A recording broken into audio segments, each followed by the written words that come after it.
বন্ধুরা, আজকে আমি শেয়ার করব ছাদে পাইপ ফেলতে হলে কি কি মালামাল প্রয়োজন। তো আমি এই ছাদে ইলেকট্রিক পাইপ ফেলার জন্য যে সকল মালামাল প্রয়োজন সেগুলো দেখাবো।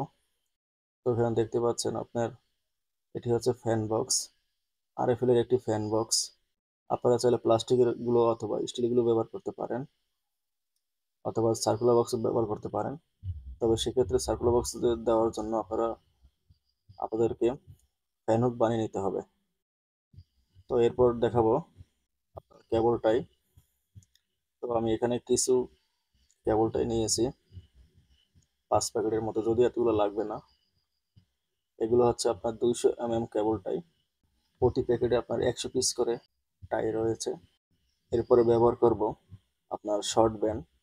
যেহেতু আপনার এটি একটি কনসিল ছাদ হবে, তাই এখানে শর্ট ব্যান্ড ব্যবহার করতে হবে প্রত্যেকটি লাইটের ড্রপ ফেলতে হলে। তো আমি এখানে এমএপি কোম্পানির শর্ট ব্যান্ডগুলো ব্যবহার করেছি। এরপর কিছু আপনার লং ব্যান্ড ব্যবহার করেছি, এগুলো সবই আপনার 3/4 সাইজের।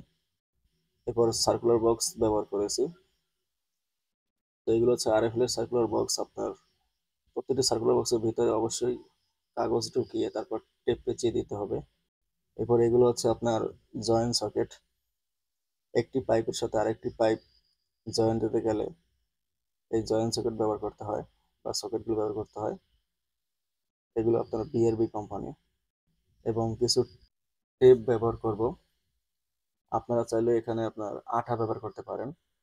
তো আমি এখানে বেশিরভাগই আঠা ব্যবহার করব। এর জন্য আপনার ইলেকট্রিক পাইপের জন্য এই আঠাগুলো ব্যবহার করতে পারেন। তো এখানে আমি 4 কৌটা আঠা নিয়েছি, আপনারা আপনাদের পরিমাণ মতো ব্যবহার করবেন। তারপর নিয়েছি আপনার সাদা ক্রস টেপ, যেগুলো আপনার ফ্যান বক্সের চারপাশে পেঁচিয়ে দিতে হবে, যাতে সিমেন্ট বালি ভিতরে ঢুকে না যায়। তো এরপরে আপনার পাইপ লাগবে ছাদে বাড়ির জন্য। তো এখানে আপনার প্রতিটি পাইপ হলো 10 ফুট করে। আপনার একটি বান্ডেলে আপনার 10টি করে পাইপ থাকে। তো আপনারা বিআরবি অথবা আরএফএল কোম্পানির পাইপ ব্যবহার করতে পারেন। তো বন্ধুরা, আমি পরিচয় করিয়ে দিলাম ছাদে ইলেকট্রিক পাইপ ফেলতে হলে যে সকল মালামাল প্রয়োজন হয়।